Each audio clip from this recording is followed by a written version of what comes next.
Well, folks, it is 1:00 Eastern time, so we're going to go ahead and get started. Thank you for joining us today. I think we have an awesome topic here today on improving technician retention. A lot of words on attracting new talent to our shops, but this is going to focus on retaining and developing the talent we have. And with me today, we have two really cool guests that we're going to allow you to introduce. But first, I want to say this. I met both of these folks at an AMRA conference. I think it was not Chicago. That was Nashville. It was a couple of years ago. And I saw a presentation that had me thinking a lot after I saw that. And I quick to talk to them. And I thought, like, wow, they had some really cool insights into what it actually takes to bring out a mentoring program and develop it inside a shop in a way that's very effective. There are strategies that even in my experience in Toastmasters, I've never even thought of in terms of the auto repair shop. So this is going to go really into a neat direction. And that's why I'm very happy to be introducing Ryan Weber and Mark Bruin. And I'd like you guys to go ahead and introduce yourselves. Ryan, if you're okay with that, we'll start with you. Let us know your background. Yeah, thanks, Craig, and thanks for the opportunity. I'm pretty new to the Mentor-Mentee team. I joined earlier this year after spending more than a decade running a technology association that was a regional group based here in Kansas City.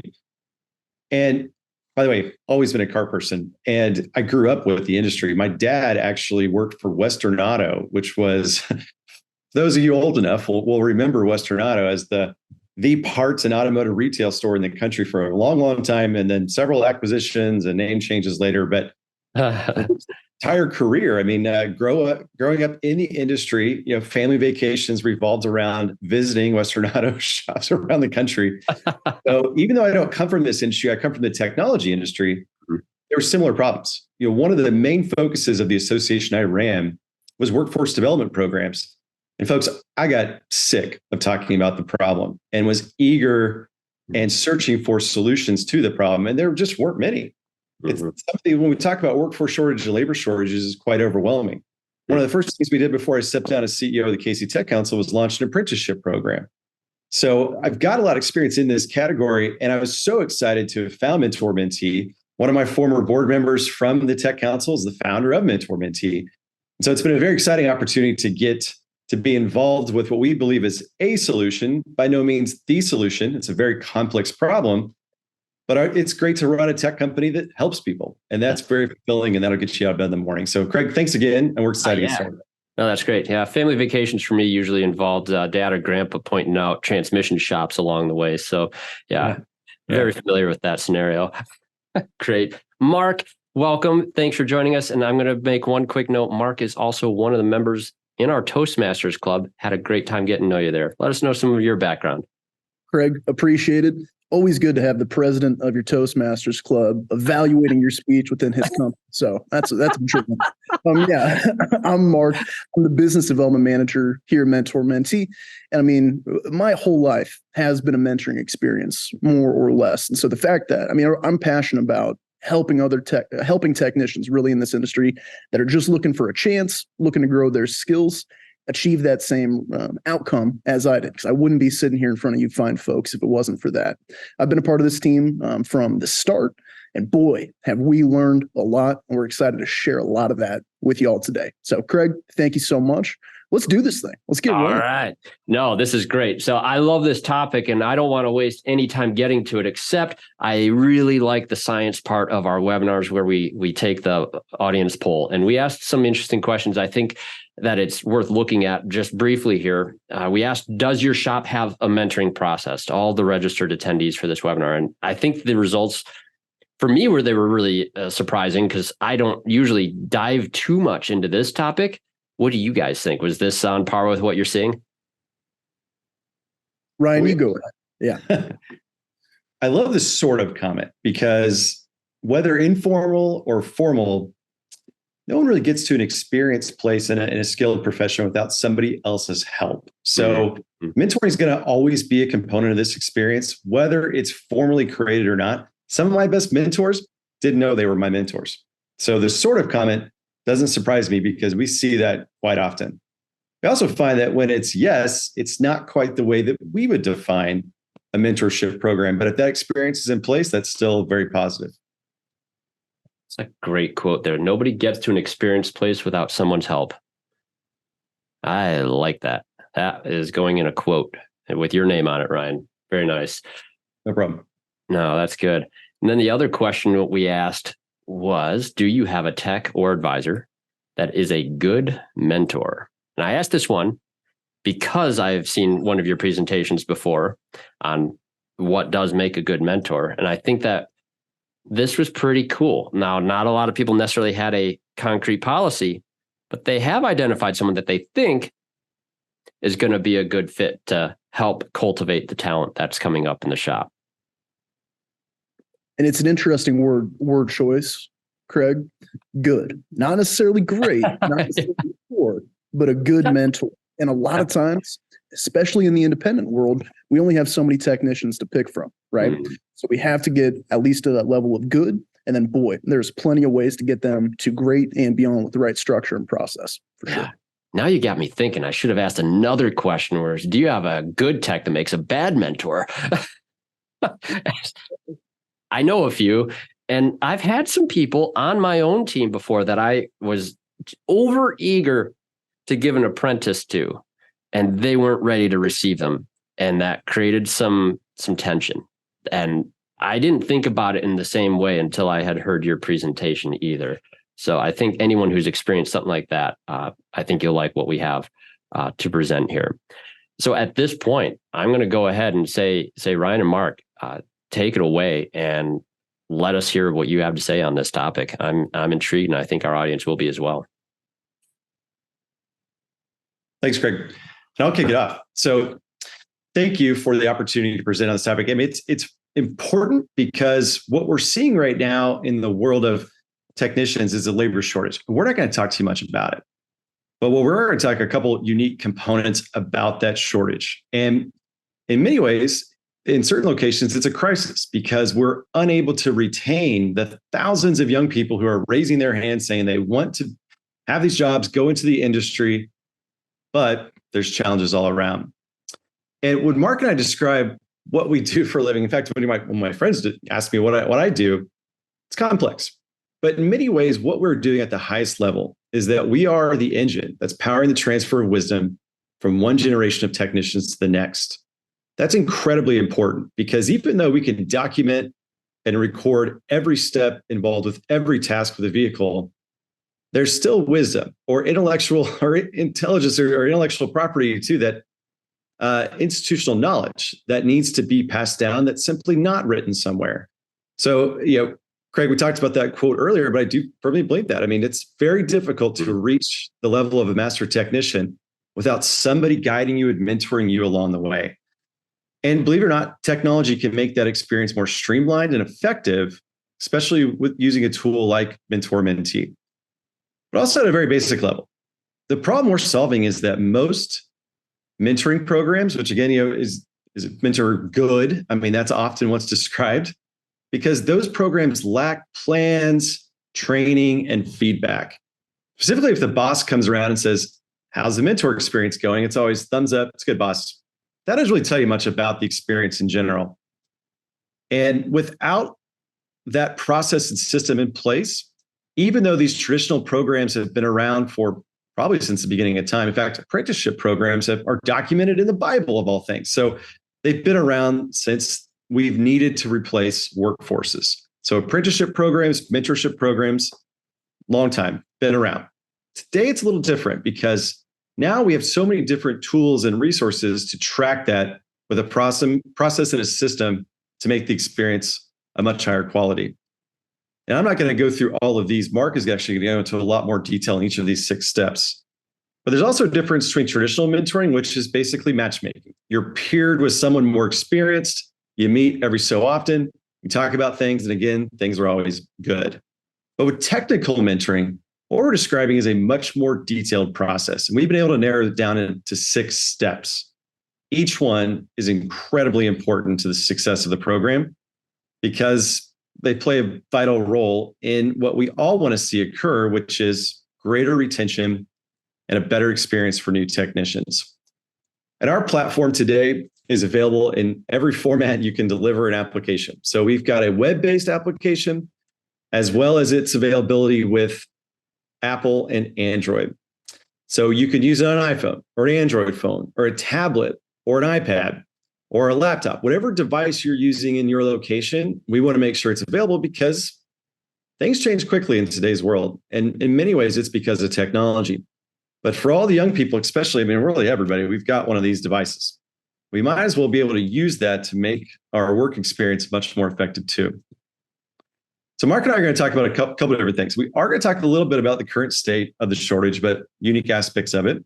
Talk about how important a technical mentoring experience can be for your business and how you can further develop your mentor and mentee support. And then hopefully at the time, we'll have questions and answers. We'll try to go through this as quick as possible. And this is an exercise that we do whenever we get a chance to speak in front of groups. It may not work as well in this webinar format. So if you're listening, just take a second and think about someone who has been a mentor to you.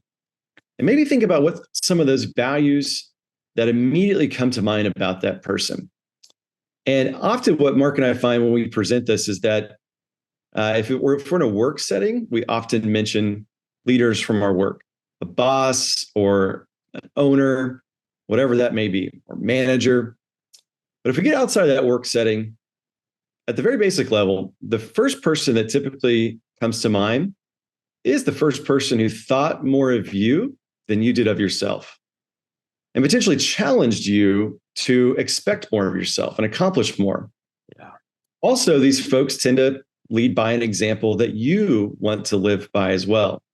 So there are so many different characteristics of what we describe as a good mentor, Craig, but that's often what the typical case we see is that was the first person who cared, thought more about you and wanted to see you reach full potential. Yeah, I had a great mentor when I was a young technician in the shop, and there was no process, mind you.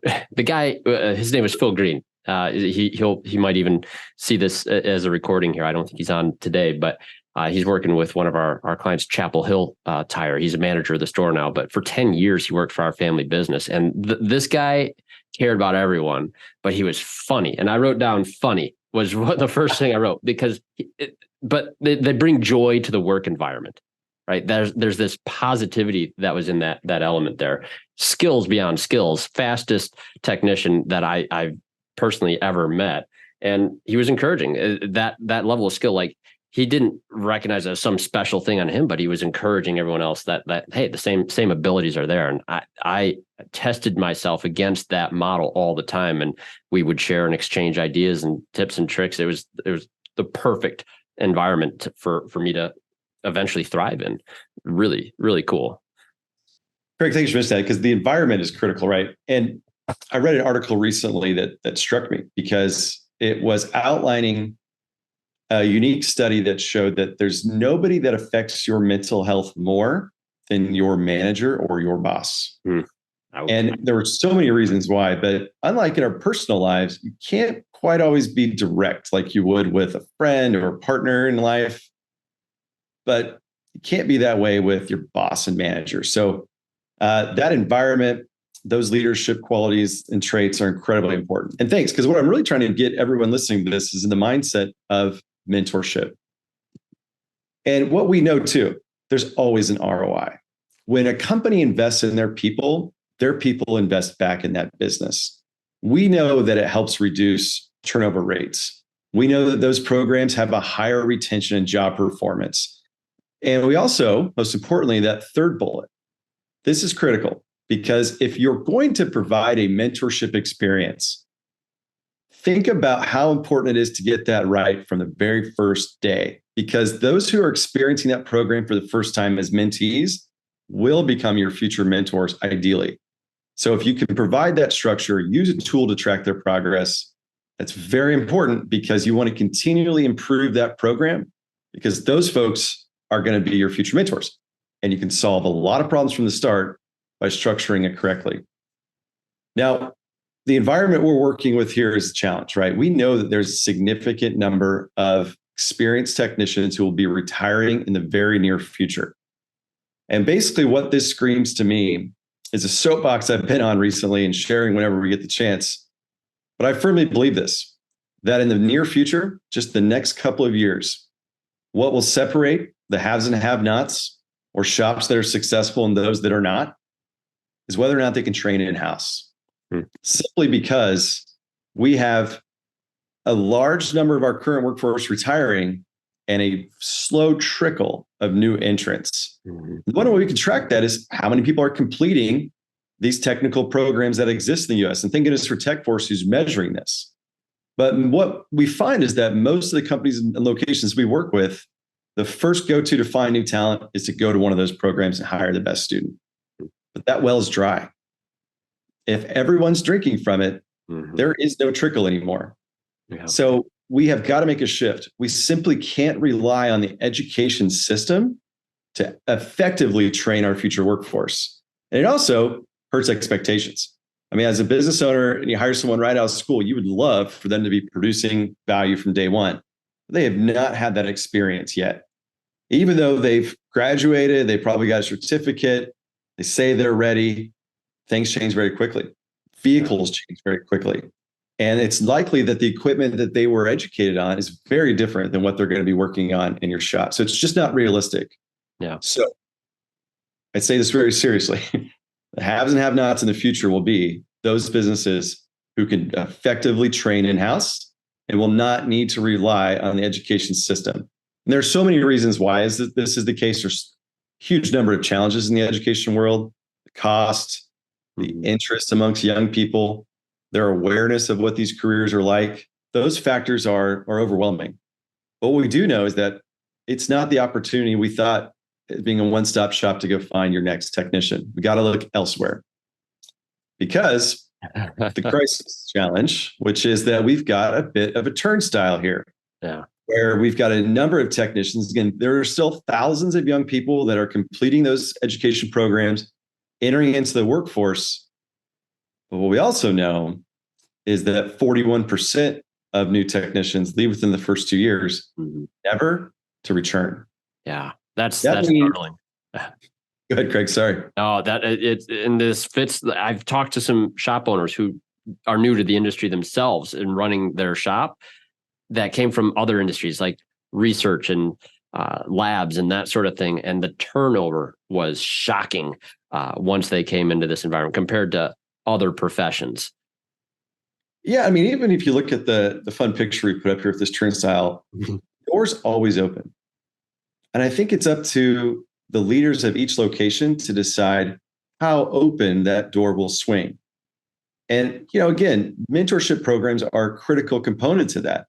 If a new technician feels like the business is supporting them, encouraging them, there's a peer that is really helping develop their skills, that door's not quite as open. And, there's also proper compensation and other things that are involved with that. But you are in complete control of how open the door will be. But the hypothetical door is always open. Yep.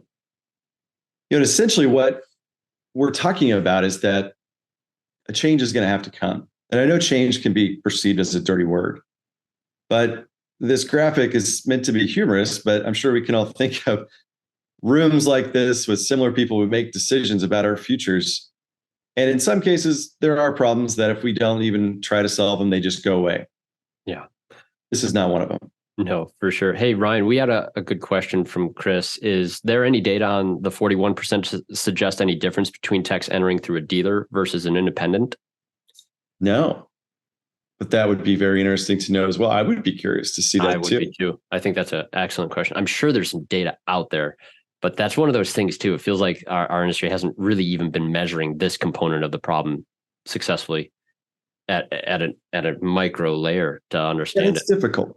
It's difficult to get this data too, because you're talking about employee data. And so getting that and getting access to that, and luckily trusted organizations like the ASC Educational Foundation has those relationships with employers to get that data and research. But it's not easy to go out and do this at a primary research level because we're talking about employee information, and that's obviously sensitive stuff. Very interesting. So I am going to pass it on to Mark now for the next part of the presentation. Thank you, Ryan. And so when we usually do this in front of a group, I love looking around the room, seeing some smiles, and asking this question. Has anybody ever seen this show, Breaking Bad? And Craig, since you're the only handsome face that we can see right now. I'm going to ask you, Craig, have you ever seen the show Breaking Bad? I watched the first 3 or 4 episodes before I realized it's too gory for my taste. Okay. So, but I'm familiar with the story. Okay.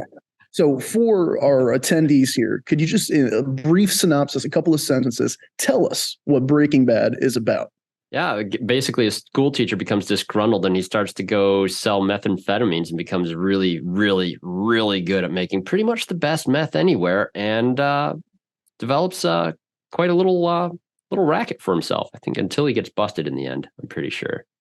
He does. And it's been out for a decade now. No spoilers there. That's the answer we get. Really, it is about the methamphetamine business in New Mexico, Arizona, and soon to be the entire United States. Craig, you know what else the show is about? I'm going to guess mentoring. Mentoring. Yes. We've an experienced technician and Walter White, the instructor, and a new mentee who's just coming into the industry, let alone the methamphetamine industry, that just wants to learn, needs a chance, doesn't have the best attitude. By the end of it, does pretty well for himself. And that's what we're talking about here. The reason that we showed this slide is to, again, hammer the difference between traditional mentoring and technical mentoring. These are skilled trades, folks. This is in-depth work. That's not just meeting once a month. It's every day. And so if we're going to see an ROI, if we're going to see that retention improve within our programs, we have to have a process and a system to do it. It's 2023. Craig, we're not taking care of our financials on clay tablets. No, we're using QuickBooks, a system, a process. So let's dive a little bit deeper. And as we go, when we talk about mentoring, and I'll ask, have you had a mentor? What does the program look like? These two people right here is where it stops a lot, with the mentor and the mentee. Makes sense. Walter White and Jesse, Mark and Ryan, Toastmasters, Craig and Mark. That's where the relationship and really the program stops a lot of times. But there's one more person who's more important than anybody else, and that is the manager of a program. The manager has to set people up for success, put resources in front of them, pair the right technician with the right entry-level person or beyond, and also step in when things aren't going great. And if you were part of that statistic that you've had a mentoring program, things aren't always great all the time. These are people that we're dealing with. So that person, the number one reason that we see programs fail is a lack of leadership and real management of that program. And so with that manager, where we start with any business is not with the people, but with the culture. And when we look at culture, we do assessments in our system, takes 10 minutes. Anybody in the shop, we recommend front office, parts, technicians, leadership, all complete this. We look at 15 different categories. But the top 3 that we look at is, do I believe the company believes in me? Are the mentors we select willing and able to instruct mentees? And our individual career plans provided to new hires? I've asked this question a lot in in-person presentation. I'll ask, if you're a technician, Mr. or Mrs. Manager, which one would be the most important to you? And the most common response we get is number 1, do I believe the company believes in me? We hear a lot about generations. And as somebody who's 25, just on the outskirts of Gen Z, millennial, I've heard plenty of slander throw my generation's way, and a lot of times for some good reasons. But the fact of the matter is, folks around my age and younger have never had more options. Entering into the workforce to seize opportunities, to make more money, $25 paid weekly at Wendy's, those opportunities haven't been around for that long. Those folks want to work for a company long-term that believes in them, whether they know it or not. So before we talk about mentoring, taking that look, really looking in the mirror regarding culture is critically important. Beyond there, we do get into the people. We provide assessments for managers, mentors, and mentees. But for this one, let's talk about mentors for a second, because a lot of times, if this assessment is number 1, mentors are number 2. And Ryan, I'm off a slide. Here, let's do this instead. Go ahead and hit it. This is really important. I'm going to hit it fast. I'm curious, Craig, when you were working as a technician, talking to management, did you ever hear number 1 get thrown around, that young people just don't want to work? Oh boy, Grandpa was the best for this one. Grandpa was an amazing character, so I don't want to be too negative on him, but he had some deep issues with some negativity, and that vibe was always there. It didn't matter what it was. He could write a paper invoice faster than these young kids on their computers today. Of course he could. One transmission overhaul, $1,500 was all he wrote. So Not fair. There you go. You know what? Your great grandpa said the same thing about your grandpa's generation. Your grandpa said the same thing about your dad's generation. Shoot, folks say it about mine. Again, it's funny. I've been doing this for about 3 years. And when we first started out, I did some research to figure out historical context for this saying. And I found a newspaper clipping from the 1920s, it was an opinion article from somebody that ran an apple orchard. And Craig, do you want to guess what the headline of that article stated in regard to finding people? They don't fall from the tree. Oh man, that would have been good. You should have been a copywriter for him. I wish you were doing 100 years ago. No, the headline was, young people don't want to work. These kids that are born in the 1910s, I can't get them to come work for me. The fact of the matter is, this has been around forever. So that's really the toxic culture piece. And we do want to talk about some pitfalls and turning these into opportunities. One, if your mentors are losing money while training the workforce, in our experience, they're not going to be mentors for very long. We've got plenty of thoughts on it. Top-down approaches. If you just pair a mentor up with a technician, turn your back and say, hey, let me know how it goes, man, you're not going to get a lot of buy-in or have it be sustainable. Here's the second to last is critical for us, and that's prioritizing production over competency during mentoring. If Ryan put me on a webinar like this without ever doing any public speaking before being able to take my licks, I'd be stumbling over my words, nervous, and really I wouldn't be able to do a good job at a productive level. So when we're working with mentees, we have to expect that both for them and our mentor, there will be a drop in productivity, and that's okay. With the right structure, the right process, and right incentives, that productivity, when the mentee becomes competent, is going to pay for itself tenfold. And then finally, picking your best technician to be a mentor. We talked a lot about this. And when we ask who your mentor is, they'll say, well, we pulled off our master tech to work with the young person coming in. A lot of times we've heard the line, Craig, I think you might have heard Kyle, our chairman, one of the founders, say this in Nashville. A-techs, a lot of times, can be a-holes. Right? Exactly. It's almost it should be a badge. So let's not give them the a-hole badge and the mentor badge as well. And if that person's great, that's good. But when we look at entry-level technicians coming in, a lot of times they're not going to be doing transmission overhauls. They're going to be doing oil changes, underbody, quick lube. So the better we can pair our entry-level technicians in skill and age with their mentors, the better off we're going to be. And then, as Ryan said, those mentees will become mentors themselves, and it becomes a self-grading scale where we keep going up, and it lends itself to a learning environment. It's a repeatable process. There you go. That's it. So that's enough on culture. Ryan, let's talk mentors. This is critical for us. Again, 15 categories taken by as many technicians as you like, but these are the top 3. Do I believe in the industry? Do I believe in my own ability to instruct? Do I believe in mentoring? We hear a lot about the school of hard knocks. And when I got in, I got handed a broom and was told to figure it out. That way does not fly anymore. And the fact that any technicians made it through that, I tip my hat to you. Yeah. So going back to it, let's focus on number 1 for a second. Craig, I know you started as a technician. You're now in a leadership position at a great company. A lot of folks have shared that experience as well. And when I talk to them and ask about those early experiences, one of the first things they tell me they were asked a lot of times by a technician is, kid, what are you doing here? You're wasting your time. Don't make the same mistake I did. Wow. The fact that they're even still in the industry is absolutely impressive. And that is not what we want to happen for our entry-level technicians coming in. So when we go, sorry, go ahead. You're spot on. No, yeah, because dude, like that should really resonate with people. What you said is it's a common theme, and guilty at multiple stages of my career through phases of disgruntlement myself. Right. There's a phase of youth, especially youth in that teenage, late teenage, early 20s, where that is like, it's a challenge. And then it's like, fine, screw you. I'm out of here. I'm going to make something of myself someplace else.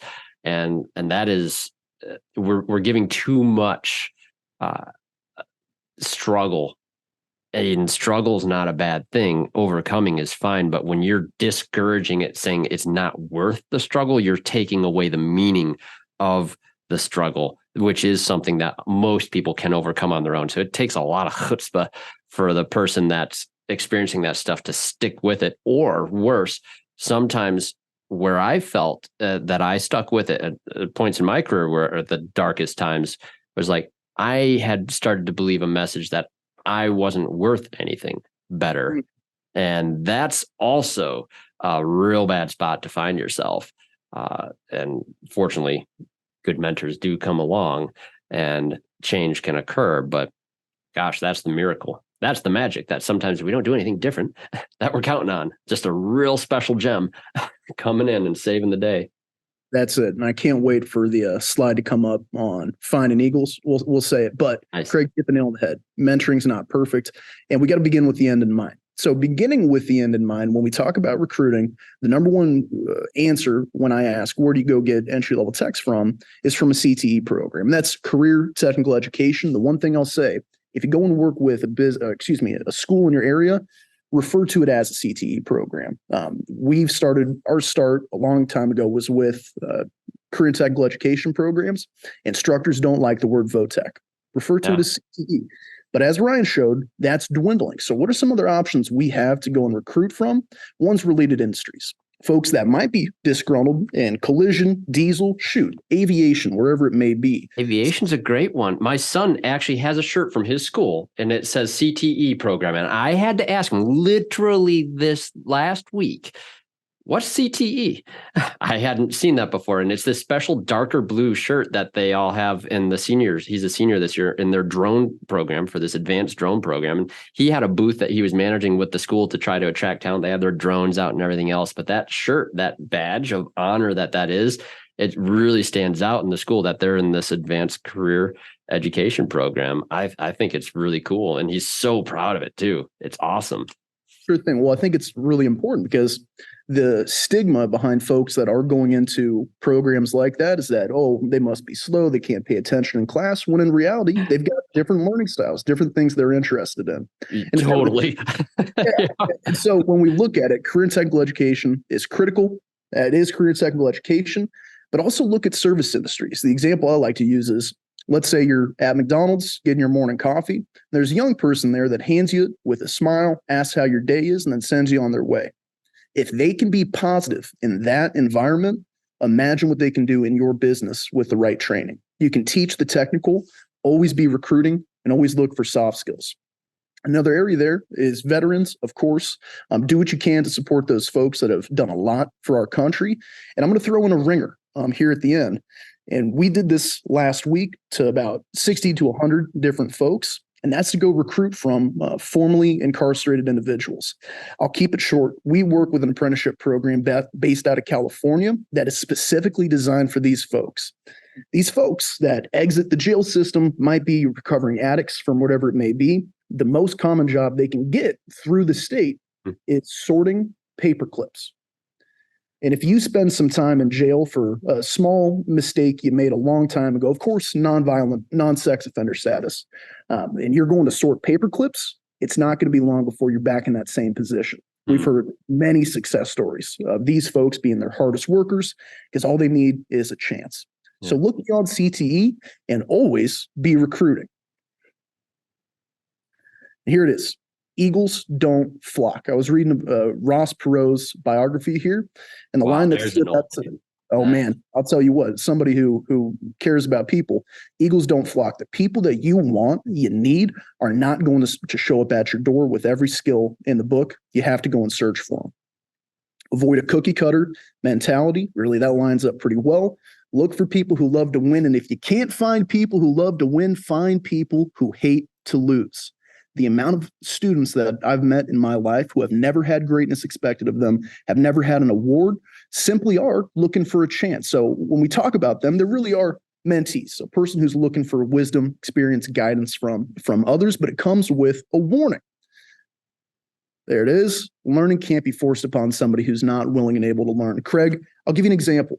Do you know GQ magazine? It's not ringing a bell. So, handsome guys like Leonardo DiCaprio go on there. It's really a big marketing. I don't know why I've missed this one. Well, Craig, it's because it's a big cologne marketing magazine. Gentlemen's Quarterly, they got a lot of handsome guys in the front. And I'll tell you, Craig, I'm willing to be on the cover of GQ magazine. Unfortunately, I don't have the ability to do so. So when we look at mentees, yes, they might be willing, but over time, are they able to stick with it? And really, as you said, it's not going to be perfect, but take some of those lumps and get going with the end in mind. They might be able to do the work, but are they willing to take that chance? That's the biggest thing we look for in managers, mentors, and mentees, willing and able. And for those mentees, really, they want two plans, right? They've never had more options. So ideally, during that hiring process, during interviews, you can present them with the first plan, a career plan. Where am I going to go from entry level? How long is it going to take me, do you think? What are some other case examples you've got within the store, folks that were in my situation? Who's going to be there to support me, beginning with the end in mind? Yeah, that's a cool thing because technical, especially, I see that concern even among young people. You look at an old technician, and it's not hard to imagine why this is. Their knees are blown out. They look grumpy. Their hands are cracked and broken. Some of these guys that don't practice good hygiene are terrible ambassador for the success that you can see as a tech, even in your later years. But the question does hit. Now, in my 30s, seeing a chiropractor every week and barely able to get out of bed, having to slide over the edge of the bed sometime with back issues, that started ticking in my brain. Is like, man, do I want to be doing this when I'm 50? What else could I do? There's no path that we're showing people outside of wrenching and having to keep up to date with technology and everything else. And I think that's not a true thing. I like that you have this career vision that you're projecting here, because this isn't something that we're providing. We just think you're going to come in and wrench and crank out a bunch of hours every single day. And that doesn't seem like I'm moving anywhere at that point. That's where my mind started going someplace else. You hit the nail on the head. When somebody comes in and says, hey, I see those guys working, I want to make $100K a year or more as well. Mm-hmm. A lot of times there's no answer for that. But if you do have a long-term plan, say, okay, that's great. Here's how we're going to help you get to that level. Yeah, because that money earning up front, very motivating. For me, got a house when I was 20. When I was 20, I earned enough. I got married. We started having kids a few years. My son's 18. I'm 40, right? Me and my wife, we started young. That's the gift that this industry had. But like my goal in life early on, I wanted to get married, have kids. Achieved that pretty quick. And after you have that, well, do I need to do this now in order to do that? The answer wasn't there. Moved on into software. Hey, that for sure. And for technicians coming in, right, there should be that plan. And more importantly, within that plan, there needs to be specific day-to-day plans, really what we call task lists in our system, that shows them exactly what they need to know to progress, what the expectations are from the start, and how they're going to be measured. Brian, I don't know if we're going to have time for it, but let's pop it up on the screen here, number 2. Oh, good. Because the task lists are absolutely incredible. We work with associations, independents, dealerships. Everybody has a different view on task lists. And when there's 15 people in the room talking about a task list for a month, a lot of times it ends up being 150 tasks or more. So if we're going to use these task lists, I say if your mentors and mentees are going to use these task lists, they need to be as simple as possible, but no simpler. We could have 10 steps to an oil change. Really, that task needs to be perform oil change to OEM specifications, right? And then when we have that task list in place, we can start to track progress on it. So this is an exercise we like to do. It usually works better in person, pairing up and creating a set of tasks for tying your shoes. And it's so funny, Craig. We did this last week up in Chicago with a bunch of independent collision owners. And some of the task lists were 5 tasks in nature. Some of them were 25 or more, because you can there's a million different pairs of shoes. There's a million different ways to tie a shoe. So the more condensed and specific to a technician's level you can be, the better. And Ryan, let's actually hit number 2, because I think we talk about what some of those tasks or what the best practices are. Oh, and here's a view of a task list in our platform. You could do this on Excel. You could do this on a piece of paper. But in our system, the mentor, really at the end of the day, Mentee can come in, submit repetitions on what they do. That's the key word, repetitions. And then the mentor can log in and review those. So it's just one look at a task list in our platform. But when you're building these task lists, there's a couple of things to keep in mind to make them optimized for what your folks are doing. Number one, keep them concise. We hit that one over the head. Two is tailor them to technicians. An entry-level technician probably doesn't need a section on that task list that describes breaking down an engine or working on transmissions. And keep in mind, instant gratification is a thing, so let's play to it. Let's not avoid it. Actively tracked. The best laid plans of mice and men often go awry. Yeah, because a lot of times we don't keep up with them. We got too many cars in the door. We got an event coming up. And if we're not actively focused on a plan and tracking progress against it, our mentees are getting feedback in a monthly or quarterly performance review. And Craig, if I worked for you and you told me how I'm doing once or twice a year, I'm going to be anxious for 90% of that year about how I'm doing. And that's something that I know this generation especially is looking for almost consistent. We did a webinar with Sarah Fraser from our Toastmaster Club. I think that was last month. I'm losing track of time, but this was on this arc of this theme, which is why I was so glad to have you guys following this too. And that's not something that I feel like I needed. I'm very much that elder millennial cusper between the X and millennials. And it just, I felt self-motivated on this stuff. For me, feeling that consistent feedback thing wasn't there. And so I project my feelings onto what I expect other people to feel the way generations do. For this generation, Craig, they want feedback. They want it. It's resoundingly proven too in many, many studies and interviews. Yeah. That's such By the way, Craig, am I doing okay right now? Yeah, your time is perfect. We're spot on. Yeah. See, exactly. Oh no, I see what you did. There it is. So those task lists, right? If we track them, you should graduate to a level. Down the road, they might be working on transmissions. So let's have a specific task list just for that.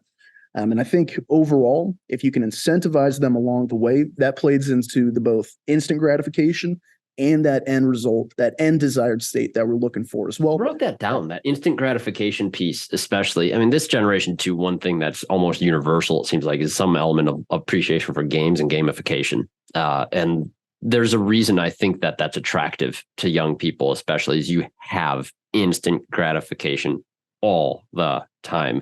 That delayed gratification that some older generations might pride themselves over is not the norm for this current generation. There's little rewards constantly there that are motivating and, well, frankly, addictive. It's what it's being clear. We can get people addicted to training, learning, and developing within our store. Exactly. Hey, yes. Look at that. Yep. All right. I know we're getting close. That's beautiful. You're like hacked into people's brains there. It's great. There you go. So going back to it, when we talk about actively tracking, the way we look at it is using a simple scale. One, and this is on individual repetitions or attempts on a task, completing an oil change could be a 1, completed with significant assistance. A lot of times that's when we're just starting out, working with a mentee as a mentor. 2, satisfactory. They're really able to do most of it on their own. I have to help them every once in a while. And then 3, competent, proficient, mastery level. They've got this down cold. And in our platform, you might have saw it, that add rep button turns green. And that's part of that really gamification, showing them their progress in real time, as opposed to a quarterly, monthly review. And if you can use this rating scale or any rating scale over time, mentees are going to see their time on tasks drop while their competency goes up. Mentors are going to stay organized and have a structured way to give feedback. And you, as a business leader, are going to start to get real-time data that can help you make better mentoring decisions, whichever way you do it.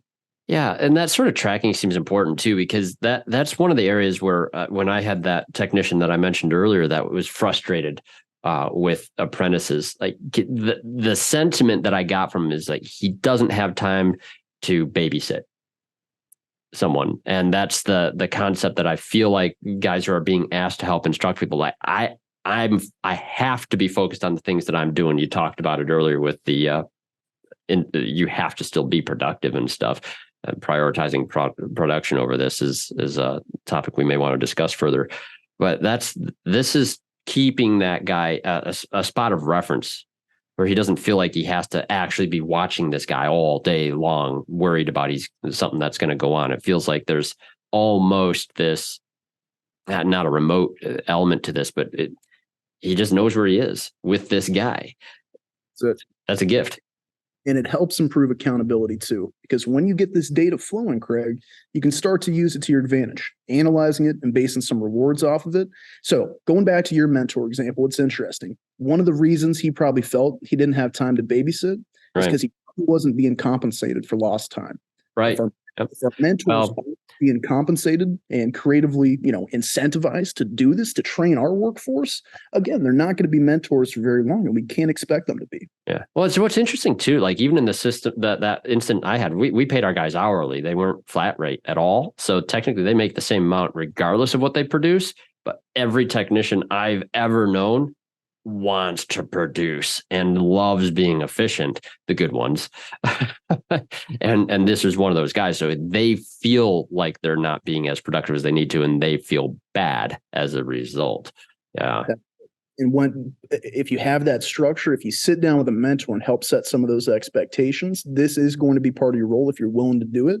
We can nip some of that in the bud, right? Mm-hmm. And for those mentees, if we can reward them, again, creative incentivization, if we can reward them when they reach milestones, could be 10% overall on a task list up to 100, it's going to keep them engaged in the program and get them closer to getting towards the end. Yeah. And there's another piece to this too, because I didn't think about this either, but like that's a sense of I've produced something, seeing those tasks being completed by your mentee, right? And that's itself gratifying for the mentor as well. It gives a tangible something that was accomplished. That's Craig, interesting. When I mow my lawn, the first thing I do is I walk inside, wash my hands, grab a glass of water, and look at the fine work that I did. That I did. And it's the same thing. Cars come in, we fix them, they're out the door. You don't see them again for a long time. So having a way for them to reflect on their progress and what they've done and accomplished, it certainly lends that self to sense of completion. So with all that, I say that to say this: if you can, use real-time data to motivate your people and make informed mentoring decisions as you go. And upon leaving, we appreciate everybody joining us to talk about this thing that a lot of times gets talked about but not acted upon. We encourage you to act. And upon leaving, number one, identify the right technical mentors before hiring mentees and incentivize those folks. Don't just set somebody up with a mentor and hope it works out. And for those folks coming in, create mentorship plans and execute them on both the career plan and the task list. And third, and finally, use a system and process for technician development, whether it's ours, whether it's Google spreadsheets, whether it's a piece of paper. You wouldn't keep your financials in order with a stone tablet or writing it with a stick in the sand. Our people are our most important thing in this world. It's humanity. It's love. And if you can't have a system and process for them, my goodness, you will get closer to seeing that beautiful ROI that we talked about earlier on. So to close up my portion, if you'd like to take a look at the system, you can use this QR code, book a demo with us. Shoot, if you just wanted to talk mentoring and get some insight from our end, we'll learn about you as well. Be happy to do it. So Craig, thank you. Before we go, and we'll get to questions, Ryan, anything I missed? Anything else that you'd like to add from the mentor-mentee perspective? No, and I think it's add, Mark. I mean, it was kind of interesting. We're talking earlier about haves and have-nots and the importance of in-house training. It's a soapbox that I continue to repeat over and over again, but it's also a superpower. Not everyone's going to do this. What Mark and I find, there's the 80-20 rule, which maybe you've heard, that 20% of people do 80% of the work. Well, we know that there's a significant portion of locations that just aren't going to change. They aren't going to try something new. And, it's hard to say that it's fair to bet against them. But if you can provide that effective in-house training with a mentorship program or an apprenticeship program, we use those words interchangeably, that is going to be your competitive advantage going forward. Because not all locations are going to make it through these shortages. And it will be one of the key defining reasons why they didn't focus on what they've known is coming for decades. And it's here. We're feeling that pain, but it's incredibly important to the future of the business. Yeah. No, well stated. And I feel like that's one of those things too. Like personally, I still think about opening a shop again someday. Left the family business many years ago now. It's almost 6 years ago now. I've been with Autoflow, and the idea of shop ownership frightens me on exactly one area, and that is staffing. It is staffing, and that is not the ability to. I trust in the ability to be able to create the programs and whatnot, but at least where I am here in Grand Rapids, where I love being, we have great shops in the area with wonderful technicians who are very happy, but that pool of talent that I would need to attract new people is simply dry. And I know that I would have to hit the ground running with some experienced people and some inexperienced people. So I can't even imagine starting it without a program in place. I can't even picture what that would be like. Craig, you sparked a thought, because another thing that we've been hearing more recently is, newer businesses in this industry that have said, I refuse to hire anyone who has experience in the industry. Yeah. And I think that's a very difficult blanket statement to make, because there are some folks out there that are having a great experience with all the support and training they need. So if that is a mentality that you lean into and believe, then you're limiting the pool even further. Yeah. Everybody wants to have a productive, positive work experience. So even if they worked in one before, it doesn't mean that they're going to bring the worst traits of that experience into the next job. Yeah. There's a flip side to all of this too. There's the very successful shops that we have that are very busy, and things are going great right now, but that same level of busyness is, like you mentioned, with prioritizing production, they won't start implementing something because it's going so well right now. What do you do to combat that? Well, what I would say, and I say this often because I'm mostly just genuinely curious, how are you measuring success? You may see the numbers and think, wow, that's a very successful location. But if everyone is overworked, underpaid, without the support they need, without the tools they need, it's teetering on success at best. But so you can't just look at those production numbers or financial numbers and say that that's successful, because the way that we gauge success and the way that we measure it has to be intentional to long-term, not short-term results. Yeah. No, I feel like the measure of success too often is the fact that we have activity. Yeah, activity is not achievement, right? I mean, that's a quote that's used a lot. Yeah. If I can make a comment on that one, and I love drawing back to it because it's something I love, and that's professional football in the NFL. We're here in Kansas City. If you don't know, we have the best professional football team in the entire world, led by a legendary coach. And if you disagree with me, go ahead and book a demo and we can chat about it online. Well, the Detroit Lions just beat you guys. It broke up. Anyways, for the NFL, there's a training camp that goes on yearly in the summer before the season begins, and it's about an hour north of town. Kansas City they've won the Super Bowl twice in the past 3 years. Lions haven't sniffed it. And so playoffs this year, I can feel it. You can feel it, right? When we go up to training camp, I mean, on that team, there are some very high-level superstars. But even for the most successful teams in the world, they're always building bench and always bringing in those third and fourth string backups, because we know not everybody's going to be there forever. How do we maintain the success we have? By continuously replenishing our talent, our pool. So no matter where a business is, Craig, it is the right time to start mentoring. And especially when you're already winning is a good flavor to experience, right? Yeah. So, now, I think you guys opened this wide up, and I told you I'd add this quote. But this is it's one of those concepts that I really do feel shops agree with. We need to do a better job mentoring and cultivating talent. We just don't have the how. And I think the why, I think we've made that very clear at multiple points here. I think you guys offer a how, and I think that's worth exploring. And I also appreciate the fact that you gave a lot of good nuggets for people to take away from this, regardless of how they choose as they venture forth on this. So I want to welcome everyone. The emails are up here for everyone on this conversation. These guys are, besides being awesome dudes, and truly just wonderful to talk with in and outside of these webinars. I had a great time talking with you guys beforehand.